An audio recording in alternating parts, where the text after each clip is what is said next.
किसी गांव में रूपा अपने पति के साथ रहती थी। वो लोग बहुत गरीब थे।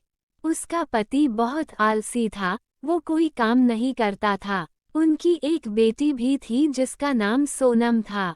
किसी तरह जिंदगी गुजर रही थी। घर का सारा राशन खत्म हो चुका है। रात के खाने के लिए भी कुछ नहीं है। क्यों ना आप बाजार जाकर एक मुर्गी बेच आए। थोड़े बहुत जो पैसे मिल जाएंगे उससे 1-2 दिन का गुजारा तो हो ही जाएगा। अगले दिन रूपा का पति बाजार के लिए निकल पड़ता है। बाजार पहुंचकर वो एक तरफ अपनी मुर्गियों की दुकान लगाकर बैठ जाता है। शाम होने तक उसकी मुर्गियां बिक जाती है। मुर्गियां बेचकर जो पैसे मिले थे वो लेकर वो अपने घर की तरफ लौट जाता है। घर पहुंचकर वो अपनी पत्नी को मुर्गियों से मिले हुए आधे पैसे ही देता है। वो रूपा के पूछने पर उससे झूठ कहता है कि इतने ही पैसे मिले हैं, जबकि आधे पैसे उसने चुरा लिए थे। रूपा को अपने पति पर शक होता है। वो तय करती है कि अगली बार बाजार वो खुद जाएगी। कुछ दिन गुजर जाते हैं। मुर्गियों से मिले पैसे अब खत्म हो गए थे। रूपा के पास अब बस एक ही मुर्गी बची थी। उसे बेचने के लिए वो बाजार की तरफ चल पड़ती हैं।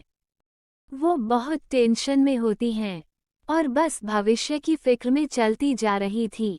उसकी नज़र उसके हाथ पर पड़ती है। उसकी मुर्गी कहीं खो गई थी।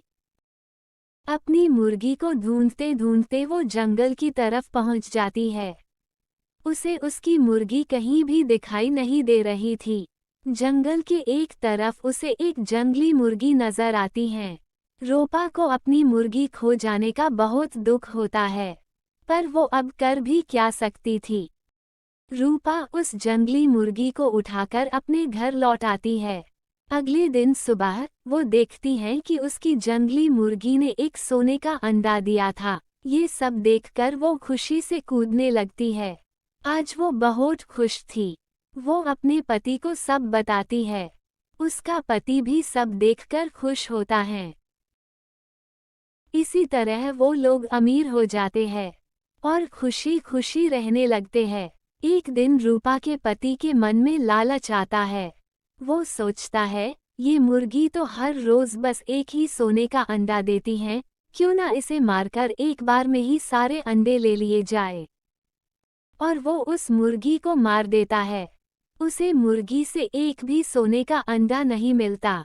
जो उन्हें हर रोज एक सोने का अंडा मिल रहा था वो उससे